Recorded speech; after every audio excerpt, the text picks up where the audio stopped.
Hello दोस्तों, मैं सौरभ गुप्ता आप सभी लोगों का हार्दिक स्वागत करता हूं तैयारी क्लासेस में। तो लेखपाल का भी 31 तारीख को पेपर हुआ है और उसमें आज मैं आपको बताने वाला हूं कि मैथ्स के जो क्वेश्चंस थे, मैथ्स के जो प्रॉब्लम्स थे, बड़े ही आसान क्वेश्चन पूछे गए थे और उनको बड़ी ही आसानी से आप उसका जवाब दे सकते हैं। ठीक है, तो आज हम लोग देखेंगे कंप्लीट सोल्यूशन मैथ्स का जो लेखपाल में पूछा गया था। जिन्होंने लेखपाल का एग्जाम दिया हुआ है वो अपने जो भी आपका आंसर आया मैथ्स में, इसको आप यहाँ से टैली कर सकते हैं और यहाँ पर मेरी पूरी कोशिश रहेगी आपको यहाँ पर पूरा एरर फ्री सोल्यूशन रहे और कहीं भी आपको कोई गलती ना मिले। ठीक है, तो चलिए स्टार्ट करते हैं और कोशिश करूंगा उसका आपका बेस्ट जो सोल्यूशन रहेगा उसी को प्रोवाइड किया जाए। ठीक है, तो चलिए स्टार्ट करते हैं। और अभी 31/7/2022 को पेपर हुआ था लेखपाल का, तो जो कि पीटी के थ्रू कंडक्ट किया गया था, क्योंकि पीटी जिन्होंने क्वालिफाई किया था उनको ये एग्जाम देने का मौका मिला था। चलिए स्टार्ट करते हैं। तो मैंने जो क्वेश्चन पेपर था उसी से मैंने काट कर यहाँ लगाया गया है। तो यहाँ पर देखिएगा ध्यान से, जो क्वेश्चन है 15 संख्याओं का माध्य 30 है यदि प्रत्येक संख्या में 3 जोड़ दिया जाए। क्योंकि यहाँ 26 नंबर लिखा है, 26 नंबर का मतलब यही है कि क्वेश्चन नंबर 26 से लेकर 50 क्वेश्चन, मतलब 25 क्वेश्चन आपके लेखपाल में मैथ्स के आते हैं जो सबसे इंपॉर्टेंट रोल अदा करते हैं। तो बड़े ही आसान से आप 25 में से आप 25 के 25 क्वेश्चन आप सही कर सकते हैं। 24-25 तो कहीं कोई दिक्कत ही नहीं है।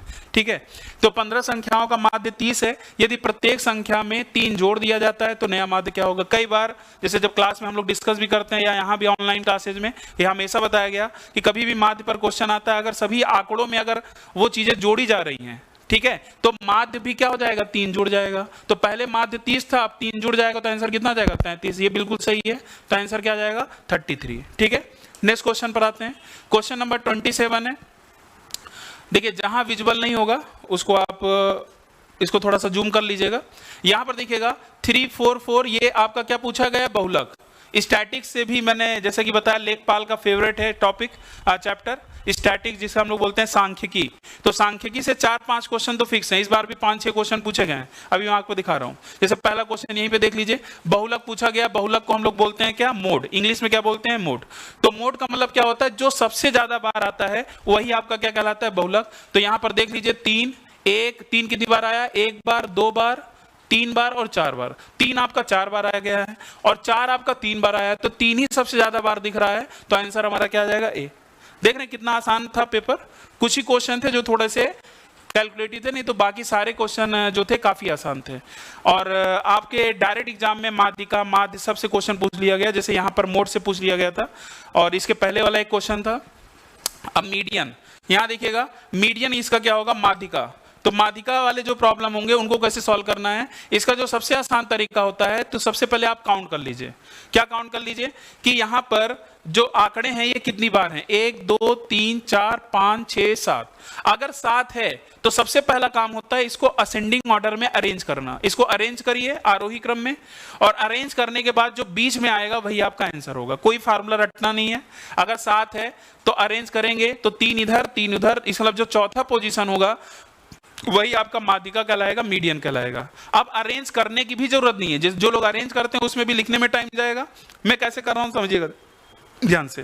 तो जो सबसे छोटा नंबर आपको दिख रहा है उसको आप काट दीजिएगा। 10 को हमने काट दिया, उसके बाद फिर आप देख रहे होंगे फिर किसका नंबर आ रहा है, 12, फिर 12। अब जो आएगा, जैसे 3 मैंने काट दिया, अरेंज मतलब अरेंज कर रहा हूं, ये पहले 10 लिखा फिर 12 फिर 12, तो लिखने की जरूरत क्या है, उसको मैंने काटता गया।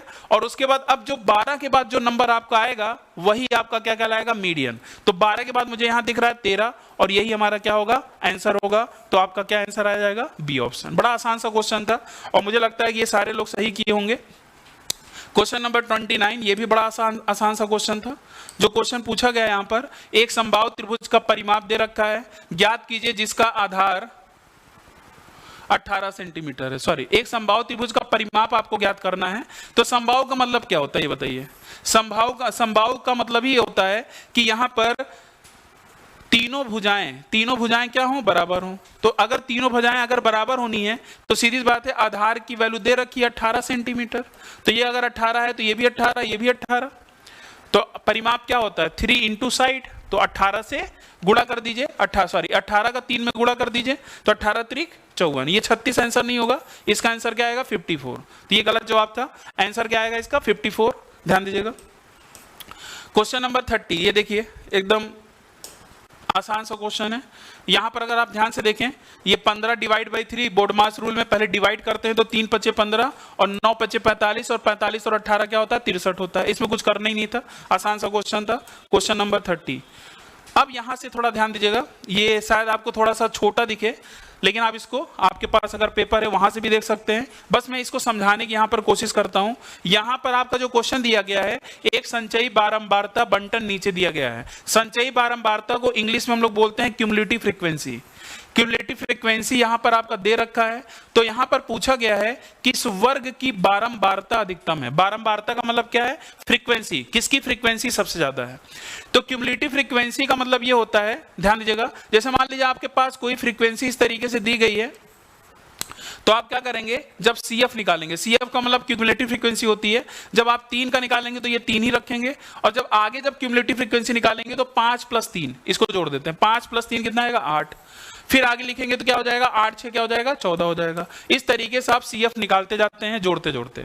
लेकिन यहाँ CF दे रखा है, मतलब हमें ये इधर से इधर निकालना आना चाहिए और इधर से इधर भी आना चाहिए। इसका मतलब मुझे क्या करना पड़ेगा, अगर मुझे यहाँ से, ध्यान रखिएगा, क्यूमुलेटिव फ्रीक्वेंसी से अगर मुझे निकालना है तो हमें क्या करना पड़ेगा, माइनस करना पड़ेगा। 14 में से 8 माइनस करूंगा 6 आएगा, 8 में से 3 माइनस करूंगा तो क्या आएगा 5 आएगा। तो इस तरीके से आप माइनस करके ये सारी वैल्यूज निकाल सकते हैं। तो यहाँ थोड़ा फोकस करते हैं। यहाँ पर आपको ये पूछा गया है जो सबसे ज्यादा फ्रीक्वेंसी देगा। 8 - 3 देखिए कितना आ रहा है 5। यहां पे देखिए 15 - 8 7 आ रहा होगा। 25 - 10 कितना आ रहा है, देखिए 25 में से आप जब 15 घटा रहे हो तो यहां पर आपका क्या आ रहा है 10 आ रहा है। तो हमारा आंसर क्या आएगा, और ये देखिए 33 में 25 घटाएंगे तो 8 आएगा। तो 25 में जब आप 15 घटा रहे हो तो सबसे ज्यादा यहां पर आपका क्या आ रहा है, डिफरेंस आ रहा है, और यहीं पे सबसे ज्यादा क्या आ रहा है, बारंबारता मतलब फ्रीक्वेंसी आ रही है। तो हमारा जो आंसर आएगा क्या आएगा, डी ऑप्शन। बिल्कुल सही जवाब है, डी ऑप्शन। आते हैं क्वेश्चन नंबर 32 पर। नंबर सिस्टम का क्वेश्चन है, संख्या पद्धति से। जो क्वेश्चन ये पूछा गया है 2240 के गुणनखंडों का योग ज्ञात कीजिए। तो सबसे पहले नंबर ऑफ फैक्टर आपको पता होना चाहिए, और नंबर ऑफ फैक्टर का अगर कॉन्सेप्ट पता है तो उनका योग भी निकाला जा सकता है। तो सबसे पहले इन क्वेश्चनों को सॉल्व करने के लिए हम लोग को क्या करना होता है कि 2240 का हमें क्या करना पड़ेगा, फैक्टर करना पड़ेगा, प्राइम फैक्टराइजेशन। तो इसका प्राइम फैक्टराइजेशन निकालते हैं। तो इसको जब आप निकालेंगे तो ये आपका आएगा 224 × 10। यहीं पर मैं आपको फैक्टर करके बता दे रहा हूं, ठीक है। अगर आप ध्यान से देखें तो ये आपका हो जाएगा 16 से ये कट रहा है, 16 × 16 और 16 चौका 64, 16 × 14 × 10। अब सभी को आपको क्या करना है, सभी को आपको दो मतलब प्राइम फैक्टराइजेशन में कन्वर्ट कर लेना है। तो 16 आपका होता है 2 की पावर 4, 1 2 यहां आएगा, 1 2 यहां आएगा, तो ओवरऑल क्या आएगा 2 की पावर 6, ठीक है। यहां पर देखिएगा, यहां एक 5 बचा है, 5 की पावर 1, और एक आपका क्या बचा है 7 की पावर 1। अगर आपसे पूछा होता नंबर ऑफ फैक्टर, तो नंबर ऑफ फैक्टर जो पावर होती है, 6 के आगे आपका क्या आता है 7, 1 के क्या आगे आता है 2, और 1 के आगे यहां पर क्या आता है 2। इन सब का गुणा कर दीजिए, 7 दूनी 14, 14 दूनी 28। अगर आपसे पूछा होता कि फैक्टरों की संख्या क्या होगी, गुणनखंडों की संख्या क्या होगी, तो आपका आंसर क्या आता है 28। लेकिन यहां पर आपसे पूछा है गुणनखंडों का योग, तो गुणनखंडों का योग करना बड़ा आसान है। आप क्या करिए, 2 की पावर 0 से लेकर, 2 की पावर 0 से लेकर कहां तक, 2 की पावर 6 तक लिख लीजिए। फिर इंटू 5 की पावर 0 से लेकर कहां तक लिखेंगे, 5 की पावर 1 तक जहां लिखा रहेगा, और इंटू 7 की पावर 0 प्लस 7 की पावर 1 लिख लीजिए। अब इनको आप सॉल्व कर लीजिए। सॉल्व करके जब मल्टीप्लाई कर रहे होंगे तो आपका जो आंसर आ रहा होगा वो क्या आ रहा होगा, 6096। बात समझ में आई, 6096 आएगा। इसको आप चेक भी कर सकते हैं, ठीक है। मेरे ख्याल से अच्छे से आपको समझ में भी आ रहा होगा। और उसके अलावा चाहें तो थोड़ा सा डिविजिबिलिटी रूल का भी कॉन्सेप्ट यूज कर सकते हैं। कैसे, ध्यान दीजिएगा, यहां पर देखिए इसका सम क्या आएगा 6 आएगा, यहां पर क्या आएगा 7 और 1 8 आएगा। इसका मतलब जो हमारा आंसर आएगा वो हमारा 8 से कटना चाहिए और 6 से कटना चाहिए, और 6 से कट रहा है इसका मतलब 3 का मल्टीपल होना चाहिए। तो चलिए ऑप्शन चेक करते हैं। ऑप्शन से अगर आप ध्यान से देखें, ऑप्शन क्या ये 3 से कट रहा है, नहीं कट रहा है, ये तो होगा ही नहीं, ठीक है। यहां देखिए 9 1 10 ये 3 से कट रहा है, लेकिन ये 8 से नहीं कट रहा। अगर आप ध्यान से देखें ये संख्या 8 से नहीं कट रही, तो ये भी 2 ऑप्शन गए काम से। यहां पर अगर ध्यान से देखें ये आपका 3 से कट रहा है, और ये भी आपका अगर ध्यान से देखें ये भी आपका 3 से कट रहा है, ये भी आपका क्या हो रहा है 3 से कट रहा है। तो सीधी बात है, अब आपको क्या करना होगा, या तो फिर अब इसके यहां से आपको ढूंढना पड़ेगा। तो कुल मिलाकर इसको आपको सॉल्व भी करना पड़ेगा। तो जब आप इसको सॉल्व करेंगे तो आपका आंसर क्या रहा होगा 6096, ठीक है। आगे बढ़ते हैं, क्वेश्चन नंबर 33। बड़े आसान आसान से क्वेश्चन आपके एडवांस पोर्शन से पूछे गए थे डायरेक्ट फार्मूले बेस पे। तो पूछा गया था एक आयत का क्षेत्रफल ज्ञात करना है, लंबाई 12 है, चौड़ाई 11 है। भाई आयत का क्षेत्रफल तो है सभी को पता है 12 गुणे 11, और 12 गुणे 11 में यहाँ 11 का ट्रिक आपको पता होना चाहिए। इसका जो सम होता है 2 और 1 का जो सम होगा बीच में 3 आना चाहिए, बीच में 3 आना चाहिए, एक ही ऑप्शन है बी ऑप्शन। ठीक है, तो ट्रिक बग का भी आप कैलकुलेशन ट्रिक का भी यूज कर सकते हैं यहाँ पर। अब आ जाते हैं, ये आपका जो क्वेश्चन था ये डीआई सेक्शन था जिसमें आपके 5 क्वेश्चन पूछे गए थे। ठीक है, तो जो ये क्वेश्चन है इसमें लिखा गया नीचे दिया गया बार ग्राफ 1991 से 1999 तक एक कंपनी की कमाई मिलियन रुपए में दिखाता है। ठीक है, अब उसके बाद यहाँ देखिए 1991 से यहाँ तक है और ये मिलियन में दे रखा है। अब ये मतलब ये हमारा ग्राफ है, अभी इसको अच्छे से आपको रीड करना है, फिर उसके बाद इससे रिलेटेड 5 क्वेश्चन होंगे, उनका जवाब देना है। कैसे देना है थोड़ा समझते हैं। यहाँ पर अपनी क्वालिटी को चाहे तो आप बढ़ा भी सकते हैं, शायद थोड़ा सा आपको विजिबल नहीं हो रहा होगा तो आप थोड़ा सा बढ़ाकर इन 5 क्वेश्चन को ध्यान से देखिएगा। ठीक है, इसीलिए इसमें मैंने छोटा सा, मेन ये आपका क्वेश्चन है इसलिए छोटा सा, ये आपको तो विजिबल होगा ही नहीं क्योंकि ये मैं अपनी सुविधा के लिए मैंने यहाँ पर इसको जोड़ दिया है। तो यहाँ पर अब पहला जो क्वेश्चन है आपके सामने लिखा गया 1997-98 में कंपनी की आय 1994-95 से कितनी गुनी थी। किससे? 1994 और 95 से कंपेयर करवाया जा रहा है।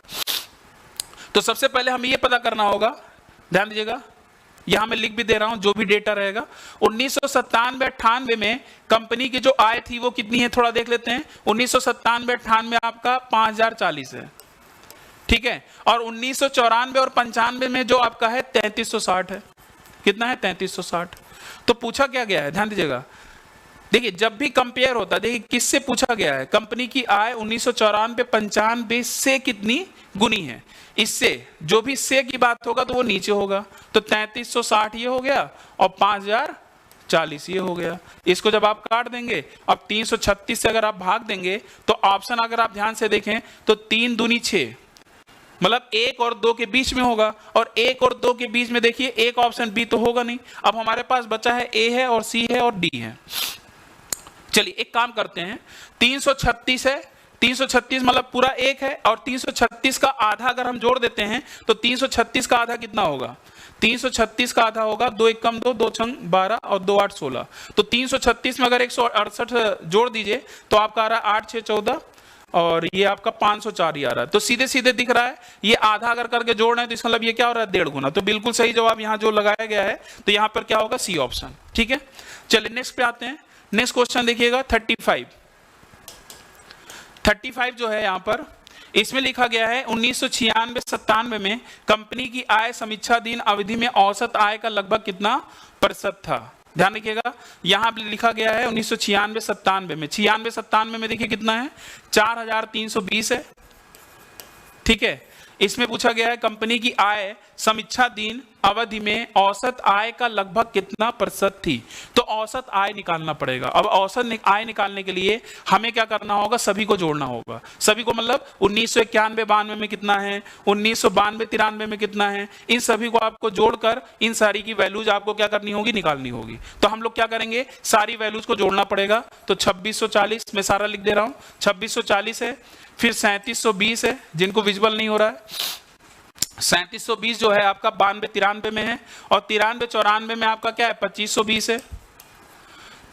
ठीक है, उसके बाद 3360 है, फिर उसके बाद आपका है 3120 है, फिर आपका 4320 है, फिर आपका यहां पर 5040 है, फिर आपका कितना है? 3120 है।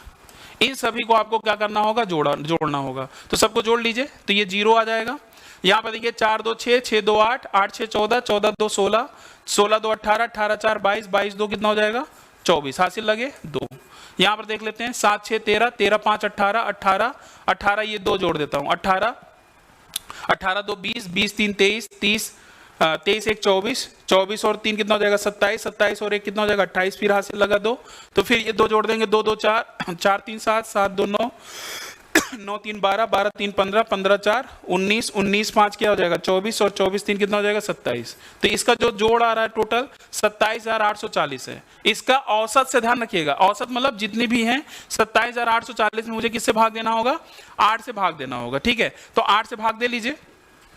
8 से भाग देंगे, यहां मैं लिख दे रहा हूं 8 त्रिक 24 और ये आपका आ जाएगा 8 चौक 32 और 8 अठाई 64, 3480 आएगा।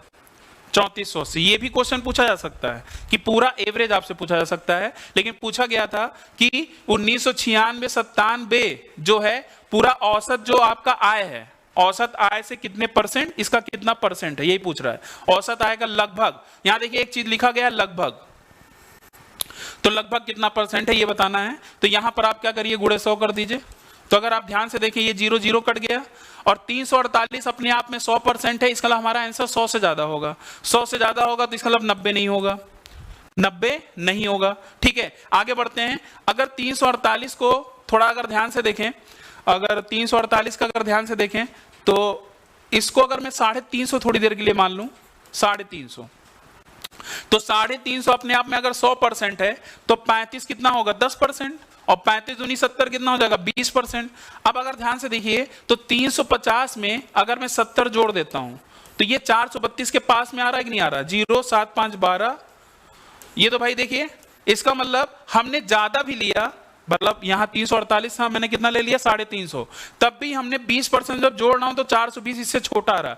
इसका सीधी सी बात है, हमें पूरा कभी निकालने की जरूरत नहीं है, हमें अप्रोक्सीमेशन में इसका काम करना है। तो डायरेक्ट आप देखेंगे तो डायरेक्ट आपका आंसर दिख रहा होगा, इसका जो आंसर आ रहा होगा कितना आ रहा होगा, 125%। मेरे ख्याल से अच्छे से समझ में आ गया होगा। आगे बढ़ते हैं, क्वेश्चन नंबर 36 पर आ जाइएगा। क्वेश्चन नंबर 36 बहुत ही आसान क्वेश्चन था। ठीक है, क्वेश्चन नंबर 36 में देखेंगे, लिखा है उन वर्षों की संख्या का अनुपात, उन वर्षों की संख्या का अनुपात जिनमें एक कंपनी की आय औसत से कम और जिनकी आय औसत से अधिक है। अब औसत जो आया था 3480 शायद आया था, आप देख लीजिएगा 3480 यहां पर आया था।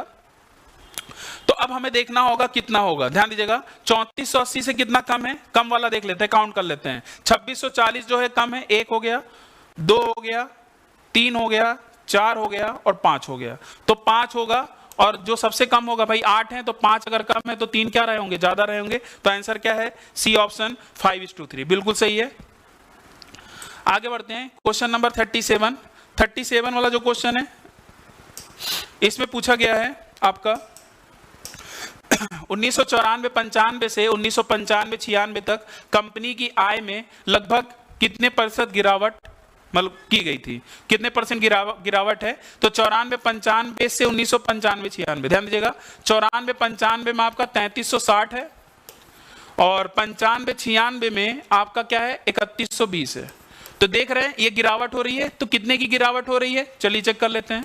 0, 6 में से 2 गया 4, 3 में से 1 गया 2, तो 240 की गिरावट हो रही है। और हमेशा पिछले साल से कंपेयर किया जाता है। तो पिछला साल क्या था आपका, ये वाला 1994-95, तो 1994-95 कितना था 3360, इसका कर दीजिए क्या, गुणे 100 कर दीजिए, जो आएगा वही हमारा आंसर होगा। तो अगर आप ध्यान से देखें, चलिए आप फ्रैक्शन से भी कर सकते हैं डायरेक्ट, तो ये कट जाएगा। इसका मतलब ध्यान दीजिएगा 336 अपने आप में कितना है 100%। अगर मैं यहां पॉइंट लगाऊंगा तो 33.6 क्या आएगा 10%, और हमारा आंसर ऊपर क्या है 24 है। इसका मतलब सीधी बात है, हमारा आंसर 10% से कम आएगा, हमारा आंसर 10% से कम आएगा। तो इसका मतलब ना तो बी होगा ना तो सी होगा। अब बचा हमारे पास ए या डी। कैलकुलेशन का टेक्निक बता रहा हूं, ऐसे ही आपको डीआई के प्रॉब्लम को सॉल्व करना है। अब बात आती भाई 5% क्या है कि नहीं है। 5% का मतलब क्या हो गया, 33 का आधा ऊपर होना चाहिए। अब 33 का आधा अगर ध्यान से देखें, अगर 36 भी मान लूं, 36 का आधा 18 होता है, मतलब 18 होता तब आपका 5%, भाई 18 अगर होगा, जबकि ऊपर क्या है 18 से ज्यादा है, इसका मतलब 5 से ज्यादा होगा, तो ये भी नहीं होगा। हमारा आंसर क्या आ गया है, कहीं भी मैंने कैलकुलेट नहीं किया है। खासतौर से जिन्होंने लेखपाल का एग्जाम दिया था वो इन्हीं सारे क्वेश्चनों में 5 क्वेश्चन को लगाने में सबसे ज्यादा टाइम लिया था, जबकि इतना टाइम मैटर नहीं करता इस एग्जाम में, क्योंकि बाकी जो सेक्शन होते हैं उसमें ज्यादा टाइम रहता नहीं, क्योंकि अगर याद है तो आपने लगाया और आगे बढ़ा। जो टाइम लगता है मैथ्स में लगता है, तो इस पे आप सब लोग बहुत ज्यादा टाइम आराम से देते हैं, कोई दिक्कत नहीं आती है। लेकिन बहुत सारे एग्जाम ऐसे होते हैं जहां पर टाइम की लिमिट कम होती है, तो वहां पर ये सारे जो कॉन्सेप्ट, जो तरीके मैं आपको बता रहा हूं, काफी हेल्प कर सकता है। अप्रोक्सीमेशन टेक्निक, कैसे हम अप्रोक्सीमेशन के रूप में इन सारे क्वेश्चनों का जवाब दे रहे हैं। किसी का भी आंसर मैंने अभी तक पूरा सॉल्व करके नहीं निकाला है, ना तो मैंने डिवाइड किया है। काफी लोग डिवाइड करके निकालते रहते हैं। चलिए अब ये आपका क्वेश्चन है अगला डीआई पर, शायद ये लास्ट क्वेश्चन था। तो क्योंकि 34 से 38 तक, हाँ ये लास्ट क्वेश्चन है, डीआई का ये लास्ट क्वेश्चन है। तो पूछा गया था 1997-98 में कंपनी के आय में 1993-94 की तुलना में कितने प्रतिशत की वृद्धि हुई है। किससे पूछा रहा है? आय में 1993-94 की तुलना में। जिससे तुलना होता है हमेशा नीचे होता है। तो 93-94 देखते हैं कहां पर है। 93-94 आपका है 25-20, मतलब 2520 है 93-94, और 97-98 में कितना है 5040 है।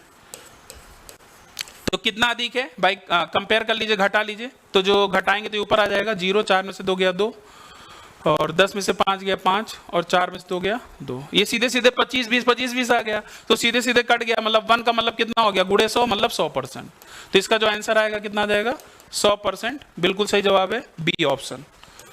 आगे बढ़ते हैं 39। ये कुछ ऐसे क्वेश्चन आते हैं, ये वही सारे क्वेश्चन सही लोग कर पाएंगे जो इनके बारे में जानते होंगे, ठीक है। तो इस टाइप के क्वेश्चन भी जरूर आप ध्यान से करिएगा। लिखा गया है हिस्टोग्राम। हिस्टोग्राम जो होता है हिंदी में बोलते हैं आयत चित्र। एक प्रकार का होता है अंगणित रेखा ग्राफ, ज्यामिति आरेख, आवृत्ति आरेख। एक्चुअल में आवृत्ति को निरूपित करते हैं ये सारी लोग, ये सारी चीजें। तो इसका मतलब ये जो आपका होता है आवृत्ति आरेख होता है, फ्रीक्वेंसी डायग्राम होता है। तो बिल्कुल सही जवाब है, जिन्होंने सी लगाया होगा ध्यान दीजिएगा।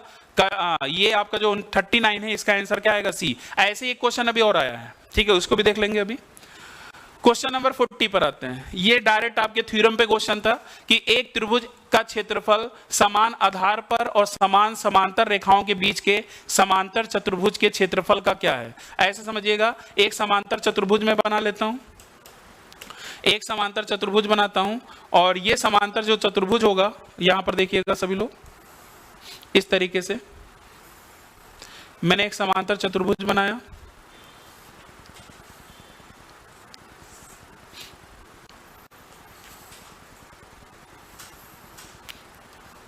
अब इसमें एक चीज बोला है कि समान बेस, मतलब ये हमारा बेस है, मान लीजिए ए बी, और ये हमारा सी डी है। अब समान बेस से आपने यहां पर एक ट्रायंगल बना दिया। इसमें दो चीज आती हैं, ध्यान दीजिएगा, इसमें दो प्रश्न आते हैं। जैसे ये जो आपका ट्रायंगल बनेगा, ये ट्रायंगल यहां भी बन सकता है, उसके अलावा ये ट्रायंगल आप यहां पर ऐसे भी बना सकते हो।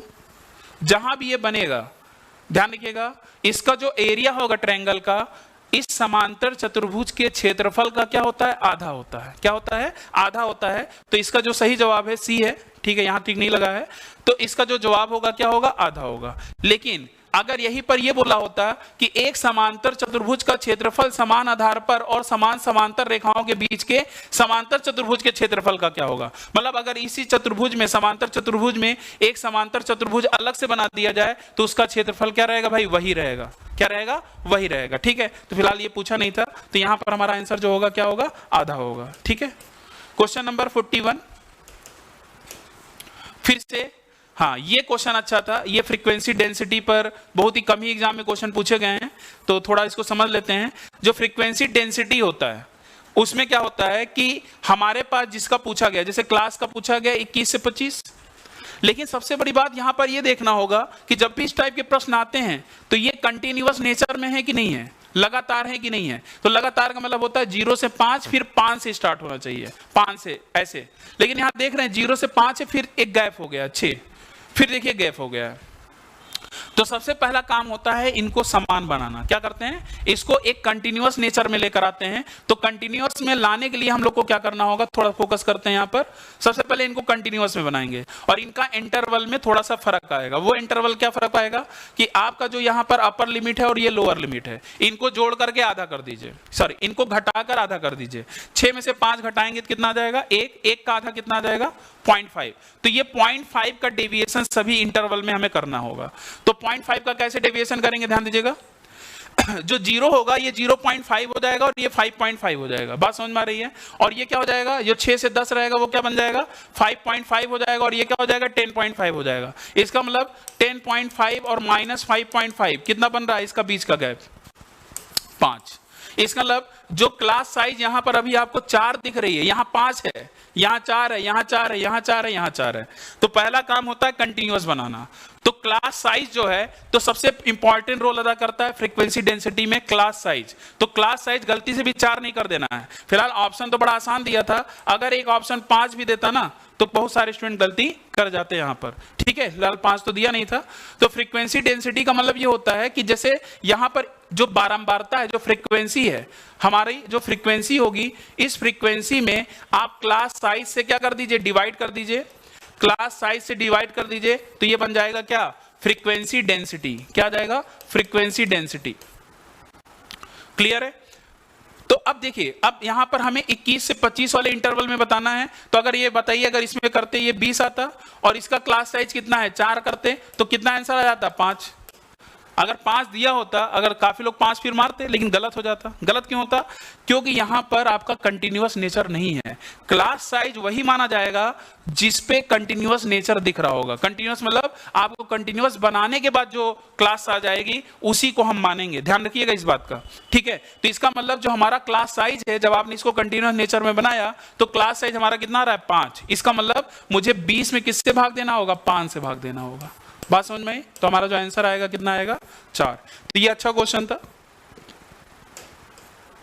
क्वेश्चन नंबर 42, क्वाड्रेटिक से बड़ा ही आसान क्वेश्चन। श्रीधराचार्य फार्मूला आप सभी को पता है, श्रीधराचार्य लगा दीजिए। क्वेश्चन है x² - 4x - 1। यहां से आपको x की वैल्यू निकालनी है। कभी भी पूरा निकालने की जरूरत नहीं है। आप ये देखिए, क्योंकि रूट में भी दे रखा है, तो b² - 4ac की वैल्यू क्या आएगी, b का मतलब क्या है, -4, तो 16 और +4, तो 16 4 कितना आ जाएगा, 20। 20 के अंदर 4 × 5 होता है, 4 से आपका 2 बाहर निकलेगा, लेकिन रूट के अंदर 5 बना रहेगा। और रूट के अंदर 5 कहां पर है, एक ही ऑप्शन में है, इसके लिए हमारा आंसर ए है। पूरा सॉल्व करने की जरूरत ही नहीं है, पूरा निकालने की जरूरत ही नहीं है। बात समझ में आ रही है ना। तो इस तरीके से भी आप डायरेक्ट कर सकते थे, बाकी आप फार्मूला लगाकर कर सकते हैं। श्रीधराचार्य फार्मूला क्या होता है, -b ± √b² - 4ac/2a। Question number 43 पर आ जाते हैं। क्वेश्चन नंबर 43 देखिएगा, लिखा है अमित अपना मोबाइल। ये क्वेश्चन तो कई बार आता है और बहुत ही इंपॉर्टेंट है, और अभी भी स्टार लगा लीजिएगा, कई बार ऐसे क्वेश्चन एग्जाम में पूछे जाते हैं। इसको कुछ नहीं करना है। आप ये मान लीजिए 100 रुपए में मान लीजिए खरीदा होगा, तो यहां पर बोल रहा है अमित अपना मोबाइल 1820 की दर से बेचता है और 30% की हानि वहन करता है, 30% का लॉस होता है। तो अगर 100 में खरीदा था, अगर 30% का लॉस हो रहा है, इसका मतलब 70 में बेचा होगा। रेशियो वाला कॉन्सेप्ट, मतलब मुझे सीपी निकालने की जरूरत ही नहीं है। और यहां पर क्या है, उसे अपना मोबाइल किस दर से बेचना चाहिए जिससे उससे 30% का लाभ हो जाए। तो 100 था, तो इसका मतलब उसको 130 में बेचना होगा। जब लॉस हो रहा था, कितने में बेच रहा था, 1820 में, और बटे x, मतलब यही x जो आपका आएगा। इसको सॉल्व कर लीजिए, हमारा आंसर आ जाएगा। अब बात आती है इसको सॉल्व कैसे किया जाए, थोड़ा समझते हैं ध्यान से। यहां पर अगर आप ध्यान से देखें, ये 0 से 0 कट गया।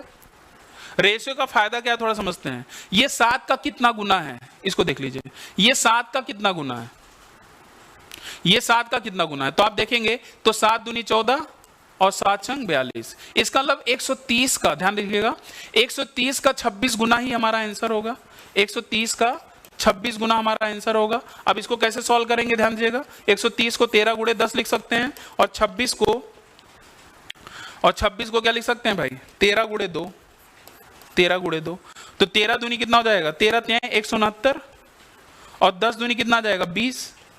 अब इसको सॉल्व नहीं कर पाएंगे, देखिए कैलकुलेशन कितना आसान हो गया। 0 2 9 18, यूनिट प्लेस पे 0 और 8, 0 और 8 इधर देखिए, 0 8 कहां दिख रहा है, यही दिख रहा है। हमारा आंसर क्या आ जाएगा, बी ऑप्शन। आप देख रहे होंगे आपके कैलकुलेशन में 4-5 सेकंड इस तरीके से मैं कैसे बचा रहा हूं, और इस चीज का आपको ख्याल रखना है। परसेंटेज से ये क्वेश्चन था, इसका चाहे तो स्क्रीनशॉट ले लीजिएगा।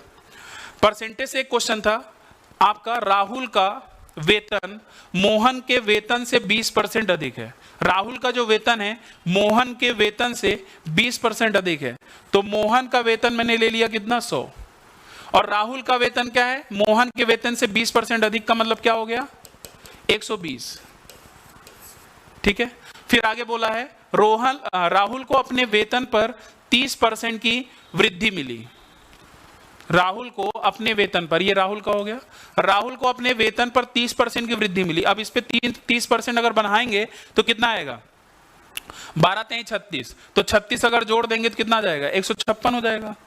और उसके अलावा मोहन को अपने वेतन पर 40% की वृद्धि मिली है, तो कितना हो गया, 140 हो गया। जैसा जैसा बोलता जा रहा है वैसे वैसे करते जाइए।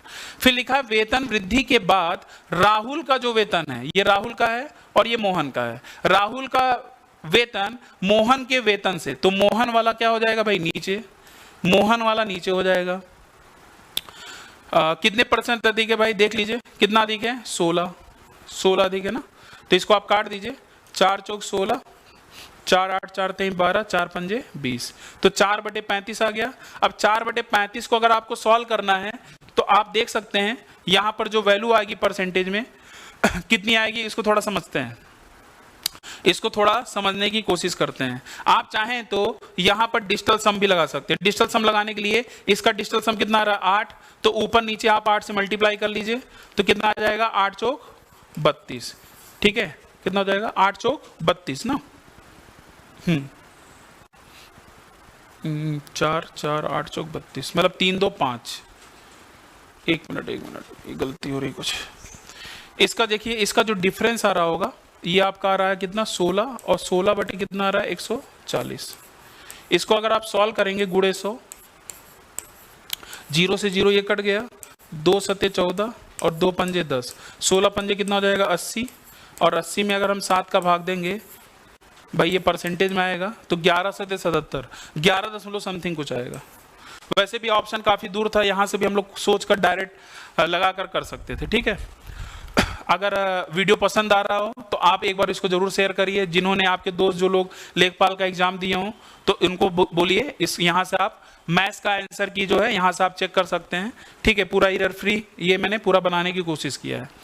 क्वेश्चन नंबर 45 पर आते हैं। ये तो भाई बड़ा ही आसान क्वेश्चन था। एक समकोण त्रिभुज है और समकोण त्रिभुज में आपने एक पढ़ा होगा पाइथागोरियन ट्रिपलेट। तो पाइथागोरियन ट्रिपलेट की कहानी क्या है, बी पर समकोण है, तो यहां पर दिया है ए बी की वैल्यू दे रखी है कितनी, 12, ए सी की वैल्यू 13, तो आपको तुरंत समझ में आ जाना चाहिए 5 12 13, तो आंसर कितना आएगा, 5। ठीक है, पाइथागोरस पर में लगा के भी करें, लेकिन ट्रिपलेट वाली अगर पढ़ा होगा तो ऐसे बहुत सारे क्वेश्चन आप सेकंडों में जवाब दे सकते हैं। नेक्स्ट क्वेश्चन आते हैं, एलसीएम एचसीएफ का क्वेश्चन है। दो संख्याओं का एचसीएफ दे रखा है 11 और उनके एलसीएम के अन्य दो गुणनखंड दे रखे हैं 13 और 17। तो दो संख्याओं में छोटी संख्या क्या होगी भाई, ये जो 13 और 17 जो एलसीएम का गुणनखंड दे रखा है, ये कहीं ना कहीं आप देख रहे हैं ये दोनों ही प्राइम नंबर हैं। तो इसका मतलब सीधी सी बात है, ये जो 13 है ये छोटा वाला देगा नंबर और ये वाला बड़ा नंबर देगा। तो बस आपको क्या करना होगा, इसमें 11 का मल्टीप्लाई कर दीजिए, यही छोटा नंबर देगा। और अगर बड़ा निकालना होता तो क्या करते, 17 में 11 का गुणा कर देते। फिर से देखिए 11 का ट्रिक आ गया, और 11 का ट्रिक इतना इंपॉर्टेंट है आप खुद ही देख सकते हैं। 3 1 4 बीच में आना चाहिए, 3 1 4 बीच में आना चाहिए, एक ही ऑप्शन है सी ऑप्शन। मेरी बात समझ में आई नहीं आई? देखिए एक ऑप्शन और दिया है 187। ये जो 187 है ये आंसर तब होता जब आपसे पूछा होता बड़ी संख्या। तो चलिए 4 क्वेश्चन और रह गए हैं, तो लगभग ये आपका हो चुका है। तो क्वेश्चन नंबर आते हैं 47 पर।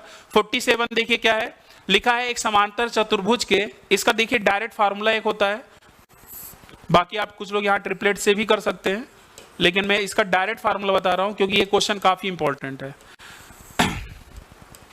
इनके जो विकर्ण है, एक समांतर चतुर्भुज दे रखा है, इनके विकर्णों की लंबाई जो दे रखी है 8 दे रखी है, पूरा 8 दे रखा है, और ये पूरा क्या दे रखा है 6। उसके अलावा इसकी एक भुजा की माप, क्योंकि समांतर चतुर्भुज में आमने सामने की भुजाएं बराबर होती हैं, अगर ये 5 दे रखा है तो ये 5 दे रखा है, तो आपसे पूछा है इसकी वैल्यू क्या है। अगर ये x है तो ये भी क्या होगा, x है। तो इसका देखिए डायरेक्ट एक थ्योरम है कि विकर्णों के स्क्वायर का योगफल, ध्यान दीजिएगा, विकर्णों के स्क्वायर का जो योगफल होता है, कोई भी अगर समांतर चतुर्भुज है वहां पर इनके साइड्स के स्क्वायर के सम के बराबर होता है। तो साइड के स्क्वायर का सम का मतलब 5 का स्क्वायर कितनी बार आ रहा है, 2 बार, और x कितनी बार आ रहा होगा, 2 बार। बस इसी को सॉल्व कर दीजिए डायरेक्ट आपका आंसर हो जाएगा। तो ये फार्मूला ध्यान रखिएगा, विकर्णों के स्क्वायर का जो सम होगा भुजाओं के स्क्वायर के सम के बराबर होगा, बहुत इंपॉर्टेंट है। तो यहां पर अगर आप ध्यान से देखेंगे, इसको जब आप सॉल्व करेंगे तो कितना आ जा रहेगा, ये 100 आ जा रहा है, 25 25 50 इधर आ जाएगा, 100 - 50, और ये क्या आ जाएगा 2x स्क्वायर। तो ये आपका आ जाएगा 25 बराबर x स्क्वायर। तो यहां से x की वैल्यू क्या आ जाएगी भाई, x की वैल्यू आ जाएगी 5। तो हमारा जो आंसर है बिल्कुल सही है, बी ऑप्शन। ठीक है, यहां पर क्या हमारा आंसर आएगा, बी आंसर। ठीक है, इसको नोट कर लीजिएगा, स्क्रीनशॉट ले सकते हैं। क्वेश्चन नंबर आते हैं 48 पर। 48 पे देखते हैं, 48 वाला नंबर देखिएगा क्या लिखा है, एक चतुर्भुज का परिमाप दे रखा है, किन्हीं दो समांतर भुजाओं के बीच की दूरी दे रखी है। भाई इससे आसान तो क्वेश्चन हो नहीं सकता, क्योंकि समांतर चतुर्भुज का परिमाप है तो समांतर समचतुर्भुज का मतलब क्या होता है? रोम्बस। रोम्बस में चारों भुजाएं बराबर होती हैं, तो 120 में आप क्या करिए, 4 से भाग दे दीजिए, तो आपका भुजा की साइड आ जाएगी। तो भुजा कितना आ जाएगा? 30। और अगर उनके बीच की दूरी दे रखी है, समांतर भुजाओं के जो बीच की दूरी दे रखी होगी, यही क्या होगी? हाइट होगी। तो हाइट कितनी आ गई? 12। और किसी भी चतुर्भुज में ध्यान रखिएगा, किसी भी चतुर्भुज में अगर हमें एक बेस पता हो और उसके ऊपर एक हाइट पता हो, तो डायरेक्ट उसका जो प्रोडक्ट होता है वही हमारा क्या होता है? एरिया होता है। एरिया पूछ रहा है तो वही हमारा एरिया होगा। तो 12 गुणे बस क्या करना था आपको? 30 करना था। तो 12 3 36 मतलब 360 सेंटीमीटर स्क्वायर। तो आंसर क्या आएगा? B option. देख रहे हैं कितने आसान आसान प्रश्न पूछे गए हैं। क्वेश्चन नंबर 49, ये भी देखिए एक थ्योरेटिकल पार्ट था और ये बड़ा ही अच्छा क्वेश्चन है और बहुत सारे स्टूडेंट यहां पर इसको गलती किए होंगे। पढ़े सब हैं लेकिन इसके बारे में कोई जाना नहीं। यहां पर ये जो क्वेश्चन है थोड़ा समझते हैं। ये लिखा है फ्रीक्वेंसी पॉलीगन। फ्रीक्वेंसी पॉलीगन, तो फ्रीक्वेंसी पॉलीगन क्या होता है समझते हैं। यहां पर जो फ्रीक्वेंसी पॉलीगन दे रखा है इसका मतलब होता है बारंबारता बहुभुज। तो जब आपने इसको पढ़ा होगा, आपने देखा होगा, जब आपने ग्राफ बनाया होगा उसमें जब आप इस तरीके से देख रहे होंगे, इस तरीके से बनाया होगा, तो इधर से आप इसको बीच वाले पॉइंट को मिलाते थे। ये जो भी रहता था इसके बीच को सभी को जब आप मिलाते थे और जब इसको रफ कर देते थे, इसको जब रफ कर देते थे तो ये इस तरीके से कुछ डायग्राम आपका बनता था। ऐसे करके ये पूरा ऐसे बन जाता था। तो ये हमेशा एक क्लोज फिगर बनेगा। क्या बनेगा? एक क्लोज फिगर बनेगा। ध्यान रखिएगा, काफी लोग बार चार्ट लगा रहे हैं, आयत लगा रहे हैं, तो लेकिन ये एक बंद आकृति होती है। ये इसका सटीक आंसर होगा। फ्रीक्वेंसी पॉलीगन में इसका जो आंसर आएगा ये क्लोज फिगर आएगा। आप इसको चाहे तो नेट पे भी सर्च करेंगे, जब फ्रीक्वेंसी पॉलीगन आप बनाए सर्च करिएगा गूगल पे और वहां पर इमेज पे जाइएगा, तो इमेज पे आप जब देखेंगे तो इमेज की जितनी भी फ्रीक्वेंसी पॉलीगन की जितनी भी आकृति होगी इस तरीके से क्लोज एक फिगर बना रही होगी। ठीक है, चलिए, तो इसका आंसर क्या आएगा? डी ऑप्शन होगा। चलिए, आज का लास्ट क्वेश्चन है और एलसीएम से देखिए, एलसीएम एसएफ से भी ये क्वेश्चन फिर से पूछा गया है और हमेशा आता है। ये लेखपाल में मान के चलिए 2 से 3 क्वेश्चन ये आएगा और आपका जो स्टैटिक्स है उससे 5-6 क्वेश्चन उससे आ जाते हैं और डीआई सेक्शन से। तो मतलब देखा जाए तो 12 से 15 क्वेश्चन तो फिक्स हैं, वहां से तो आने ही आने हैं। इसका लघुत्तम समापवर्त पूछा जा रहा है, तो ये फ्रैक्शन का एलसीएम एचसीएफ जो होता है उसमें ध्यान रखना है और दोनों चीज ध्यान रखना है। एलसीएम और एचसीएफ जब पूछा जाता है, जब फ्रैक्शन का एलसीएम पूछा जाएगा तो ऊपर वाले का निकालेंगे एलसीएम और नीचे वाले का क्या निकालेंगे? एचसीएफ। जब एचसीएफ पूछा जाएगा तो ऊपर वाले का निकालेंगे एचसीएफ और नीचे वाले का निकालेंगे क्या? एलसीएम। कैसे निकालेंगे समझते हैं। अगर एलसीएम पूछा जा रहा है लघुत्तम समापवर्त, तो इसका आपको निकालना होगा क्या? एलसीएम। तो ऊपर वाले का 3 2 4 का निकाल लीजिए एलसीएम। 3 2 4 का एलसीएम क्या आएगा भाई बताइए? तो कितना जाएगा? 12 आ जाएगा। 4 3 12। नीचे क्या आएगा? एचसीएफ। एचसीएफ आप देख रहे हैं क्या कोई कॉमन दिख रहा है? इसमें कोई कॉमन दिख नहीं रहा, तो हमारा जो आंसर आएगा क्या आएगा? 12। मेरे ख्याल समझ में आ गया होगा। यही जब एचसीएफ पूछा गया होगा तो एक ऑप्शन एचसीएफ वाला भी देगा। बात समझ में आ रही नहीं आ रही है? तो इस तरीके से आपको लेखपाल का जो पेपर हुआ था, ये आप देख रहे हैं 25 क्वेश्चन थे। इक्का दुक्का क्वेश्चन छोड़कर मुझे लगता है कि सभी लोग कम से कम 20 प्लस तो किए ही होंगे, लेकिन जो 25 प्लस करके आया होगा तो सीधी बात है उसकी मेरिट खुद ही अपने आप बढ़ जाएगी, बाकी सेक्शन अगर सही हुए होंगे। ठीक है, अगर वीडियो पसंद आया हो, इसका सोल्यूशन पसंद आया हो, तो अपने ग्रुप में जो भी आपके पढ़ाई से रिलेटेड जो भी ग्रुप्स हैं वहां पर आप इसको जरूर शेयर करिए, आपको जरूर फायदा मिलेगा।